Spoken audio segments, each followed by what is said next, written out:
The fusion coolant hissed as it bled off pressure, the vapor swirling around Riven Thorne's boots like lazy fog. Tools clinked on the grated deck as he crouched beside the secondary manifold, sleeves rolled up, grease smudged across his forearms. And jawline. Axiom Station's main repair bay roared around him, a constant blend of welding arcs, lift hydraulics, and barked instructions bouncing off steel walls. He barely heard any of it. His attention was glued to a diagnostic tablet, the fusion assembly in front of him refusing to cooperate. He muttered under his breath, "You know, if you'd just cooperate for once, I wouldn't be elbow deep in your guts every other shift." The cargo hauler he was working on gave no reply. Obviously, then the hangar shifted. A piercing hum sliced through the ambient noise, a high-pitched whine of stressed landing thrusters. The sound cut through the industrial orchestra like a scalpel. Riven stood instinctively, wiping his hands on an already ruined rag as he turned toward the source. Docking Pad 7 was lighting up. A Zephrian fighter, sleek, dark, impossibly fast, descended shakily, trailing a thin ribbon of coolant from its left engine. The ship touched down with a tremor of stressed hydraulics. Riven narrowed his eyes. It was the kind of emergency arrival that meant a long night for someone. He slung his toolkit over his shoulder and jogged toward the pad. The fighter's canopy hissed open with practiced precision. From within, the pilot rose smoothly tall, commanding, clad in a dark navy Zephrian flight suit. Blue-tinged skin, silver-flecked eyes, and elongated ears marked her immediately. She moved like someone born in low-gravity fluid, efficient. She spotted him approaching. "Coolant leak on the port fusion assembly," she said without preamble. Her voice carried a musical cadence, sharp but refined. "Started just before atmospheric breach. Seals are holding. For now." Riven nodded, already scanning the hull. With his handheld, "Senior fusion engineer, Riven Thorne." He gestured to the diagnostics. Port sides reading a 10-degree variance across the loop. Secondary flows hot. "You're lucky you made it down." The pilot arched a brow. "Is it fixable?" "With patience, a little profanity, and a few hours. 4, maybe 5, if the bracket's shot. I have a briefing in 6.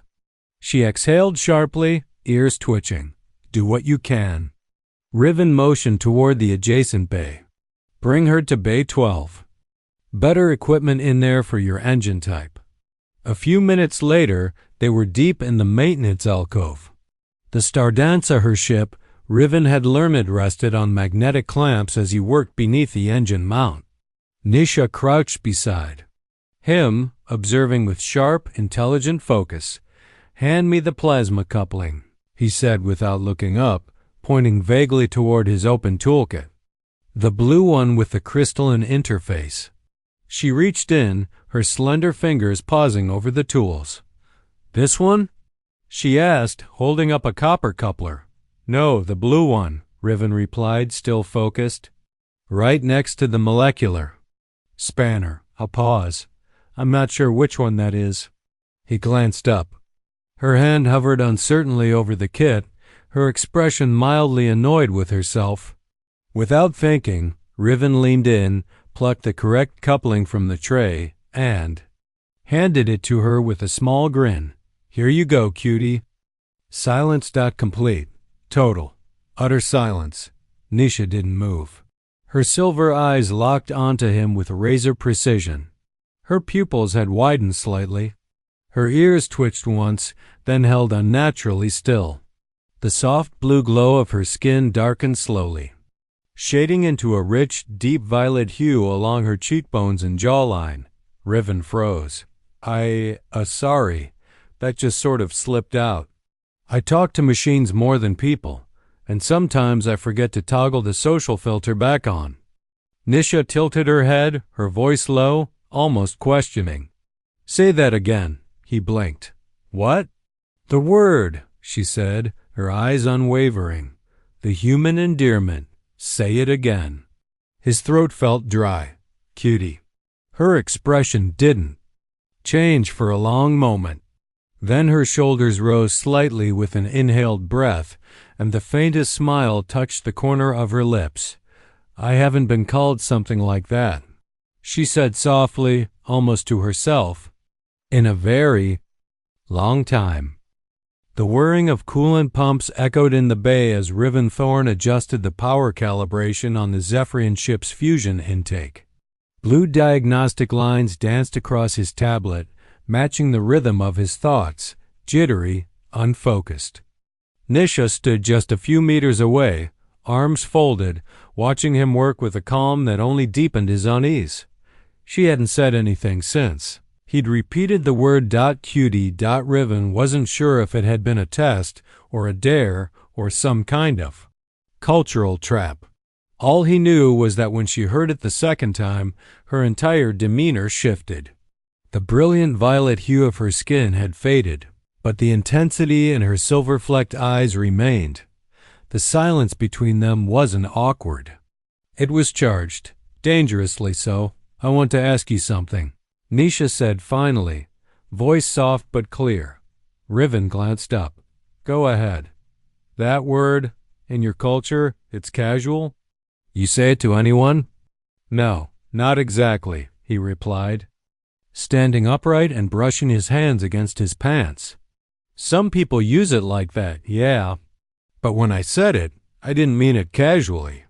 "Then how did you mean it?" Her tone wasn't accusatory. It was curious, piercing. He hesitated, running a hand through his hair. "I don't know. You looked confused, and your hands were fumbling with the tools, and for a second, it just felt natural. I wasn't thinking about cultural implications. I was just reacting." Her gaze didn't waver. "In Zephrian culture, words of affection are reserved. We don't throw them around. When someone uses one, it has depth." "Wait," Riven swallowed hard. "Did I offend you?" "No." Her voice was too soft. "But I'm not sure I understand your intention, and that unsettles me." Before he could answer, the station lights flickered, a rare thing on Axiom Station. Emergency lighting blinked to life, yellow strobes. Systems. Failure alerts rolled across his screen. Bay 12's doors clanged shut with a magnetic hiss, locking them inside. Riven's heart rate spiked. That's not standard procedure. Nisha was already moving toward the control panel. Someone just forced a localized lockdown. He joined her. "System says override came from Deck 6. That's external security monitoring." "There." "Watching us?" she asked. "I think they're watching you." Before they could speculate further, a sharp clang echoed from the far side of the bay. The sound of heavy boots against steel. Nisha stepped in front of Riven instinctively, her hand drifting toward a concealed pocket in her flight suit. "Stay behind me," she said. "Not likely," Riven replied, grabbing a torque spanner primitive. "But solid." The maintenance bay doors slid open with a reluctant groan. 3 figures entered, their uniforms unfamiliar, their weapons not standard issue, no insignias. "No greetings. Lieutenant Commander Villeri," the one in front said. "We're going to need you to come with us." "On whose authority?" she asked coolly, body angled to shield Riven. The man tilted his head. "You're transporting restricted survey data.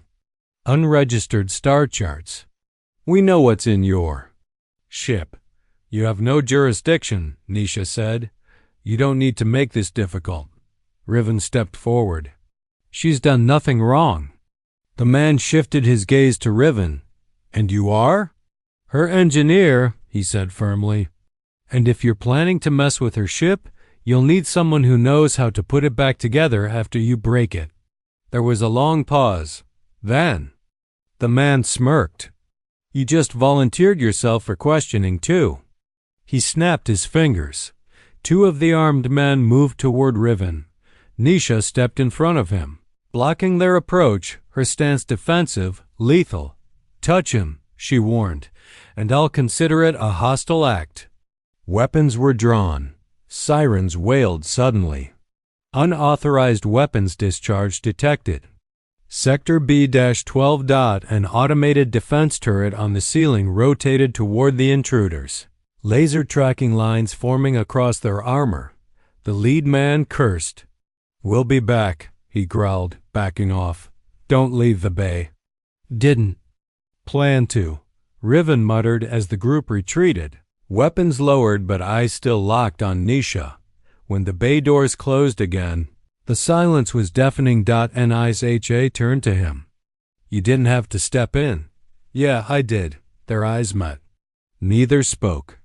Outside the observation window, ships drifted silently in the vacuum of space.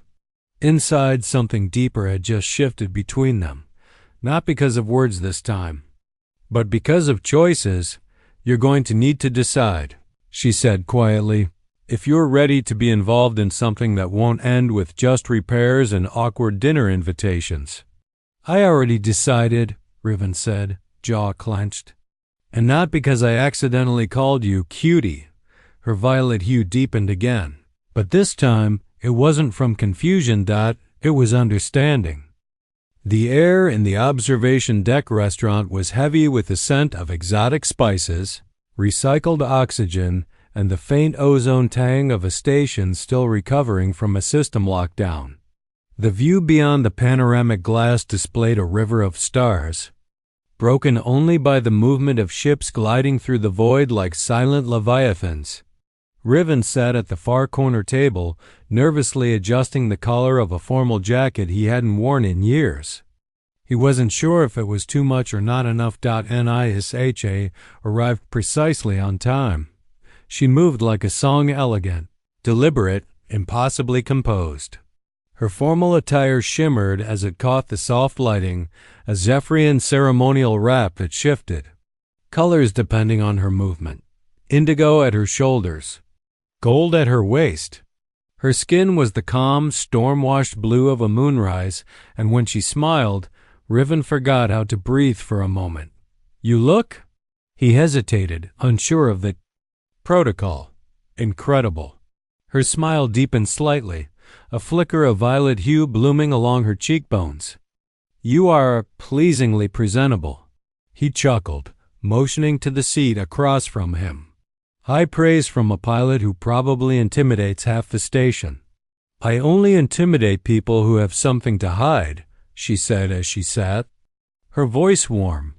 "You, apparently, just have something to prove." The food came slowly, course by course, an experimental human Zephrian fusion. Menu designed by a brave and possibly reckless culinary AI. The dishes were as curious as they were beautiful. Riven barely tasted anything. He was too focused on watching the way Nisha observed everything, the arrangement of utensils, the angle of his glass, the tilt of his smile. It was like sitting across from a detective and a dancer rolled into one. "I did some reading," he admitted after their second course, "on Zephrian dining etiquette, just in case I accidentally declared war with a spoon." She arched a brow. "And did your research yield useful results?" "Well, I learned that inviting someone to dinner is considered significant." Nisha set her utensil down gently. "It is." He leaned forward slightly. "And if I told you I wasn't just being polite, would that mean something to you?" There was a pause. Her silver-flecked eyes studied him like he was an uncharted nebula. "Yes," she said at last. "It would mean everything." The weight of her words silenced him. Not from awkwardness, but from depth. There was something coiling beneath her calm exterior. Something strong, urgent, and maybe afraid. He opened his mouth to ask what it was when a subtle chime sounded at her wrist console. Her gaze flicked down. A Zephrian glyph pulsed in warning. "Trouble?" he asked. She hesitated. "A surveillance ping. Someone accessed my ship's telemetry records. That means station authority. Or someone with higher clearance. You think it's about the data?" She gave a slow nod. "I think it's no longer just about the data. The lights overhead dimmed for a moment, a flicker, nothing more. But Riven knew Axiom Station didn't flicker. It rebooted, calculated, and rerouted without blinking. A flicker meant someone was playing with control systems. I don't like this, he murmured before Nisha could respond. A sharp crack rang through the restaurant glass, shattering somewhere near the front. Patrons ducked instinctively. 2 figures in nondescript uniforms had burst through the main entrance, pushing past the host drone and heading directly for Nisha's table. Lieutenant Commander Valeri, one of them said, weapon holstered but hand-twitching. We need to speak, now. Nisha stood, composed. Under what pretext? You've been flagged in an active investigation into unauthorized data transport, the man said. We have a directive from Station Oversight. Riven stepped. Between them, his voice hardening. Is she under arrest? Not yet, the officer replied, tone clipped. That depends on your cooperation. Nisha's tone turned to ice. Any further questioning will be conducted in the presence of a designated liaison. And I invoke protective protocol under Inter-Seas Charter Clause 17. The man blinked. That clause gave her diplomatic shielding if she was engaged. In an approved research contract, something Riven now realized she had prepared for. Fine, the officer said, backing off. But don't leave the station. We'll be watching. They turned and exited without another word, leaving tension. Like a coiled spring in their wake. Riven sat back down, exhaling slowly. Want to explain? Nisha didn't meet his eyes immediately. The data I carry includes undisclosed coordinates, not just potential colony worlds, habitable ones that certain factions want to claim in secret. Military? Maybe. Or corporate. Or worse, rogue syndicates willing to pay for leverage. Why risk it? Riven asked, his voice quiet. Why you? She looked at him, and for the first time since they'd met, there was something raw in her eyes. Because I saw an entire outpost die waiting for data someone decided wasn't politically convenient to share. Riven said nothing for a long time. Then finally, I believe you. Her head tilted, eyes narrowing. Why? He smiled faintly.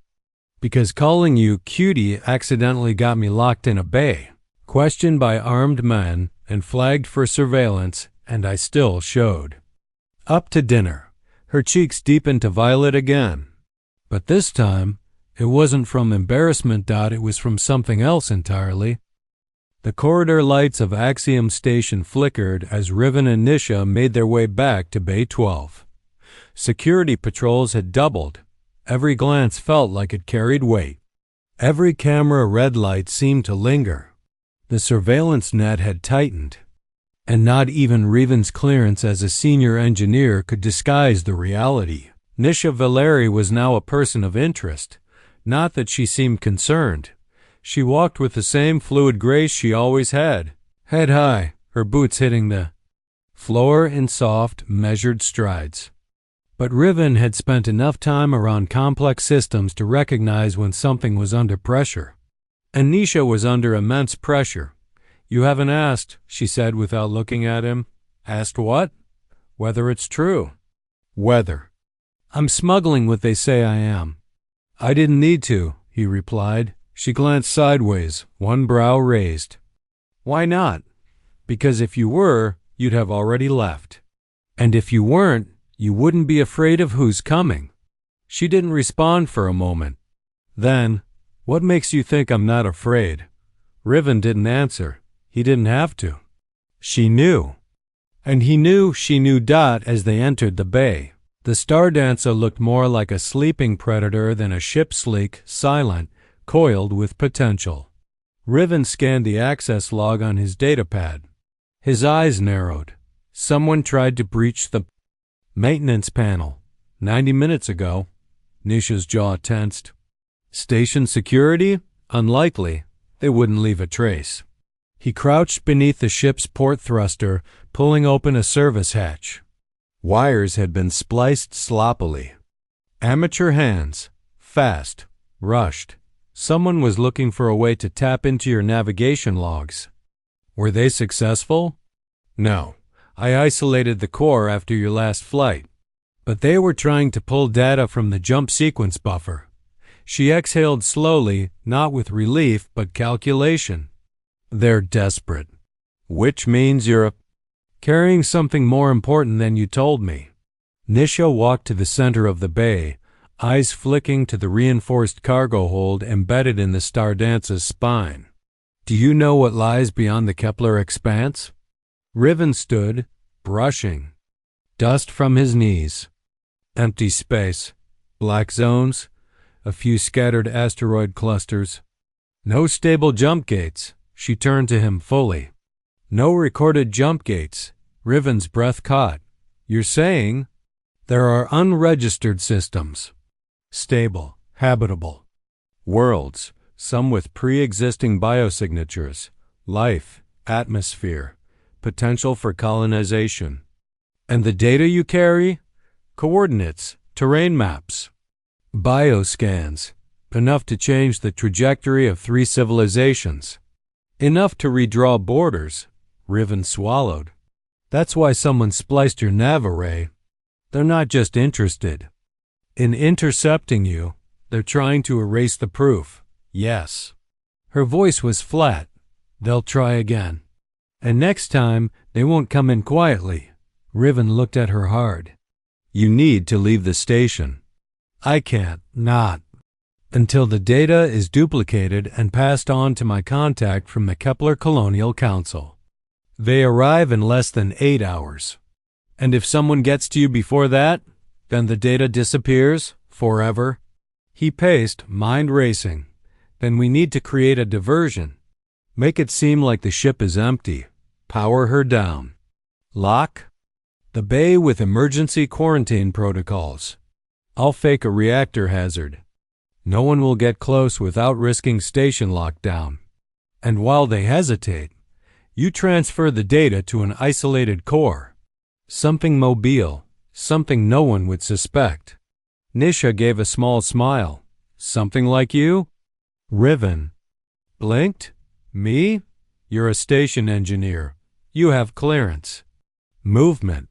No one would question you carrying a diagnostic core to the upper decks. That's insane. It's also perfect. He looked at her, the light of her ship's glow casting lines across her face of a woman who had seen war, survived politics, and now stood on the edge of something bigger than both. You trust me with it? He asked. She didn't hesitate. I trust only you.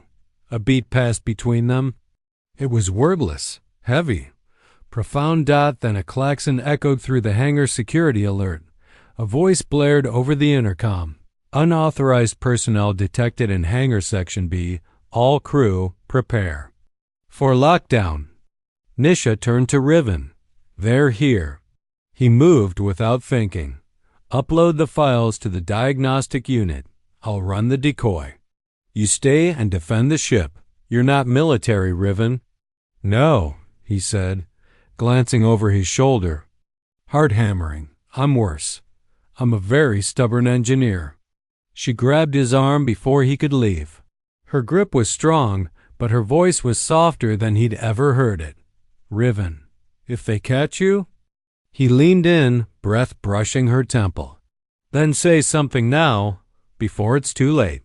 Her skin flushed violet. Come back, she whispered. I will, he said.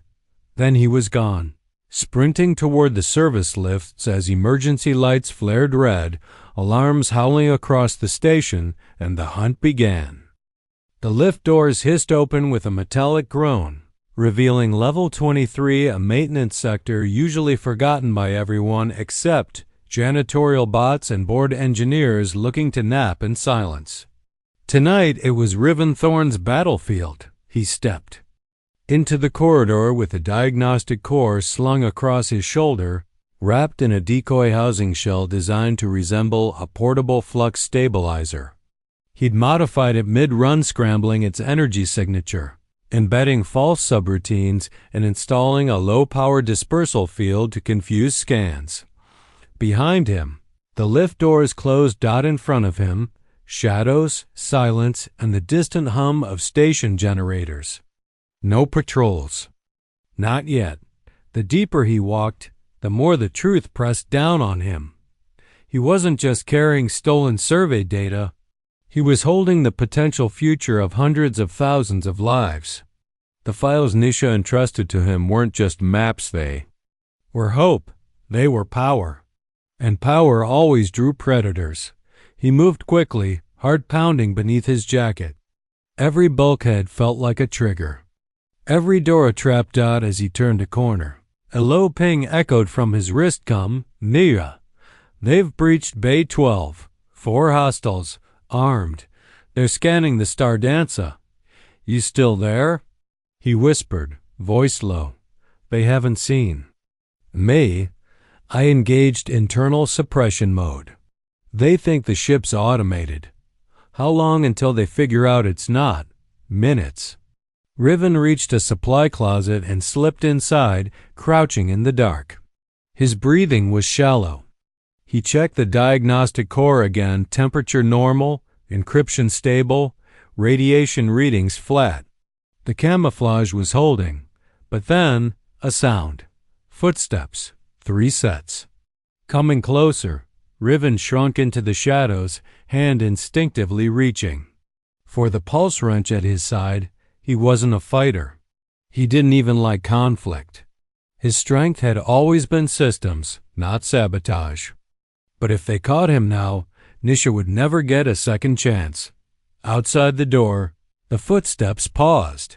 Scan says there's a heat signature in here, a voice said. Deep, clipped, professional. Non-station issued core carrying emissions. Consistent with encrypted power matrices. Then he's here. They moved as a unit. The doors slid open with a sharp hiss. Riven acted on instinct.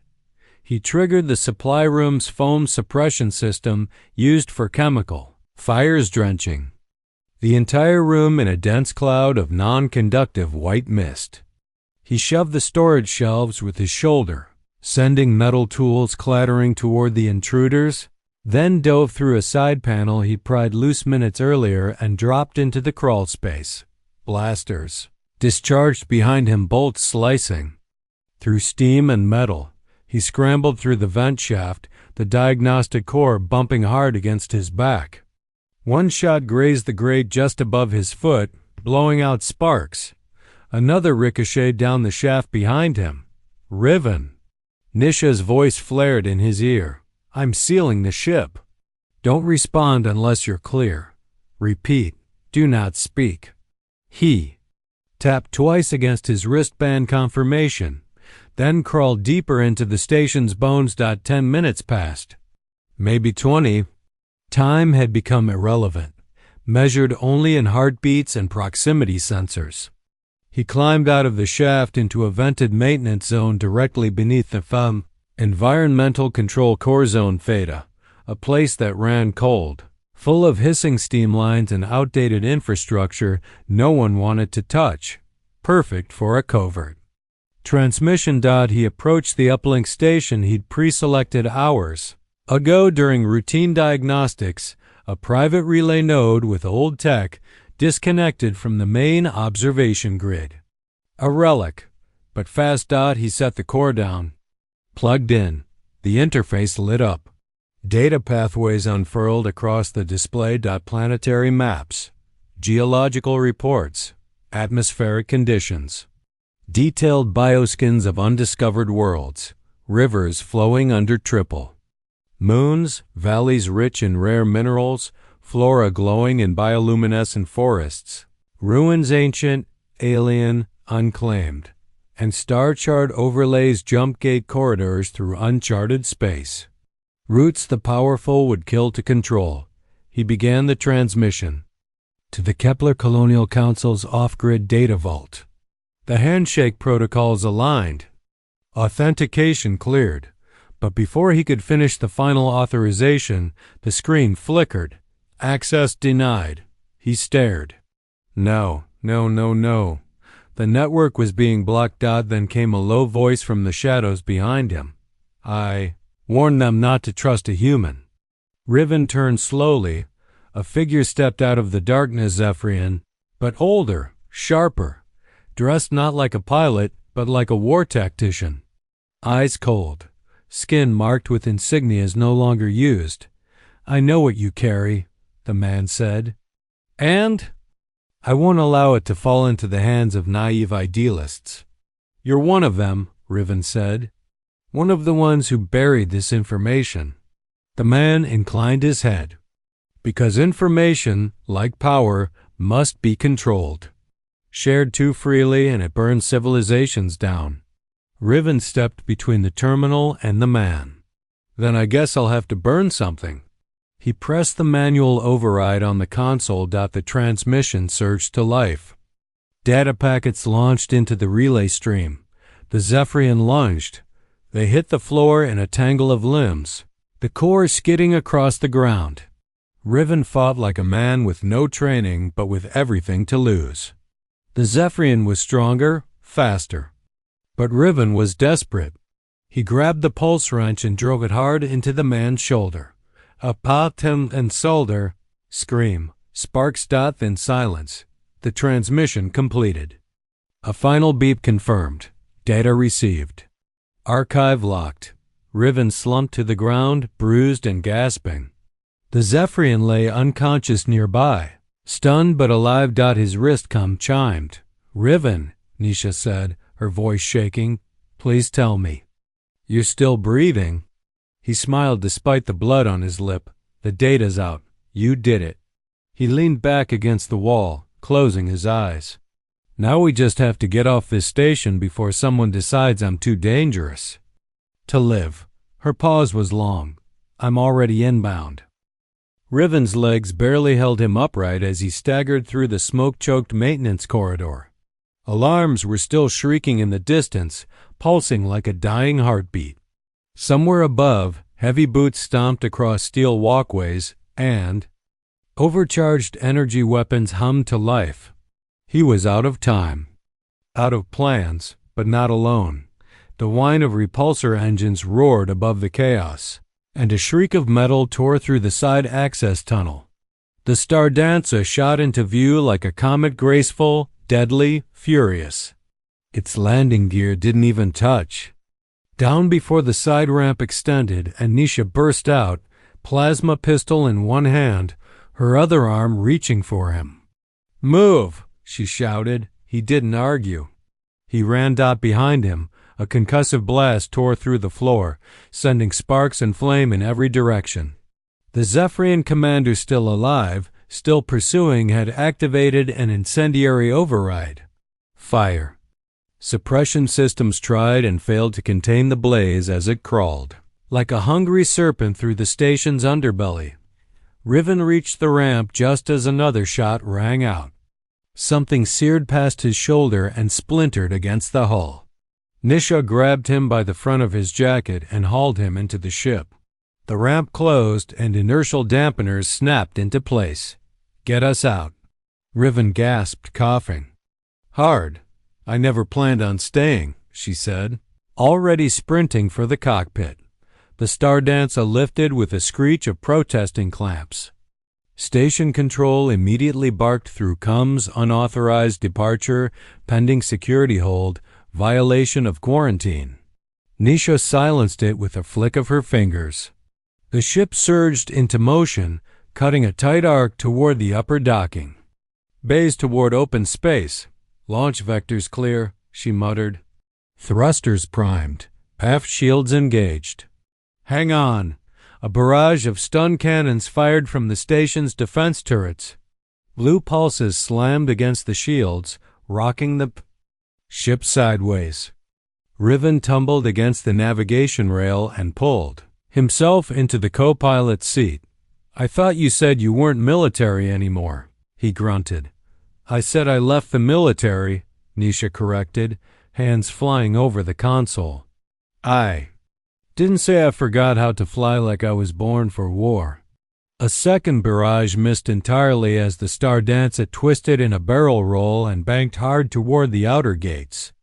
Riven checked the nav panel. No gate coordinates loaded. No preset path. You don't have a jump path plotted. I'm not jumping from the station. Riven looked at her. Wait, what? I'm jumping through it. She slammed code into the nav systems. The ship dropped suddenly, diving into the center of the station's grav well. Alarm screamed in protest. Artificial gravity twisted the ship's alignment and turned the viewports into a blur of silver corridors and docking scaffolds. Any miscalculation, and they'd be dead before the Stardancer finished its roll. Nisha didn't blink. She angled the nose up, punched the accelerator, and engaged the jump drive. The stars bent. Time shattered. For one impossible second, Riven felt himself unmoored, untethered from the laws of reality. Light twisted into ribbons. Sound collapsed inward. Then everything snapped and they were gone. Empty space enveloped them. No station. No pursuit. Just stars and silence. And the cold hum of a ship surviving on sheer defiance. They'd made it. For a while, neither of them spoke. The cockpit lights blinked gently, casting gold across the quiet like a sunrise after battle. Diagnostic shows. Minor hull scarring, Nisha finally said. We'll need to recalibrate the lateral thrusters. Sure, Riven said, still trying to calm his racing heart. But let's maybe not fly through a space station again. I make no promises. He turned to her. You came for me. You weren't answering. I thought, she trailed off. You're more than just an engineer now. You're the reason this data survived. The reason I survived. Riven let that sit for a moment. Then, so where does that leave us? She exhaled slowly, and her voice dropped to a softer register. Floating between the stars, outlaws, technically criminals. Possibly traitors to at least 3 governments. He laughed, a sound that surprised even him. Romantic. Only. If you're not afraid of what comes next. He looked at her fully now. Her hair shimmered under the lights, her jaw clenched in tension, but her eyes, those silver-flecked Zephrian eyes, held something deeper. Something fragile, hopeful. Not afraid, he said quietly. But I need to know this wasn't all just mission protocol. She blinked. What do you mean? I mean, us, the ship. The word I called you, that accidental moment, did it matter? Or was it just a tactic? Something you let happen because it was convenient? She turned in her seat, facing him. You called me cutie, she said. You broke a cultural boundary I didn't even know I'd been hiding behind. At first, I thought it was a mistake.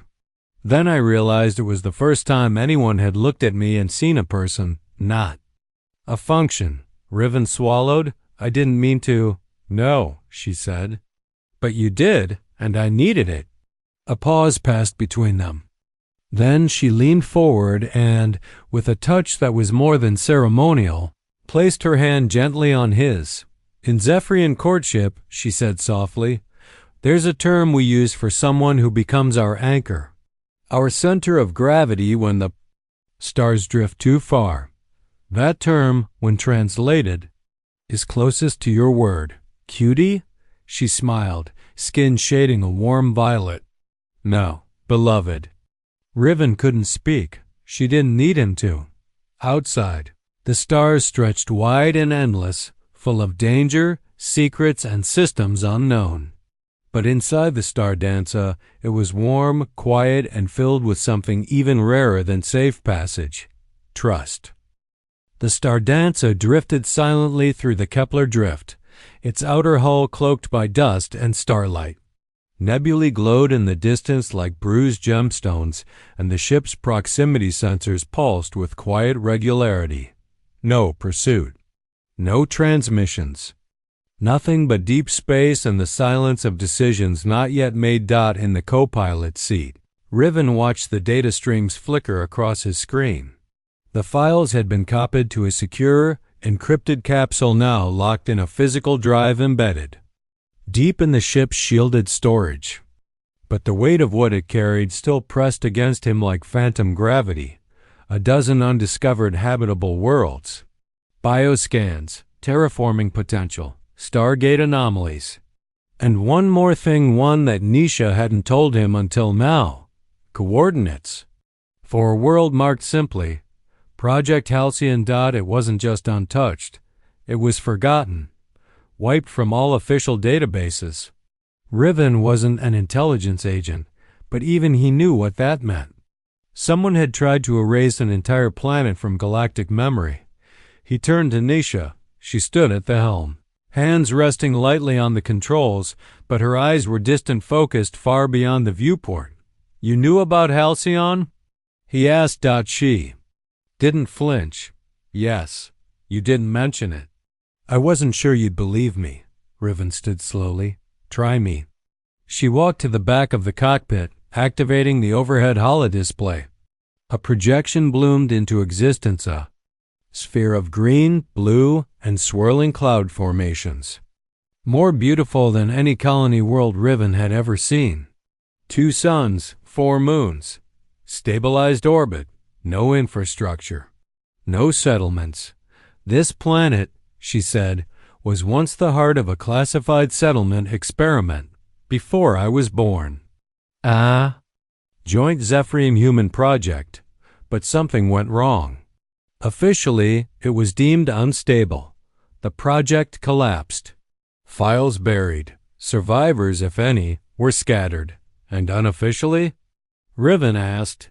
Unofficially, it was sabotaged by a coalition of corporate stakeholders and military leaders who didn't want a neutral colony becoming a political power.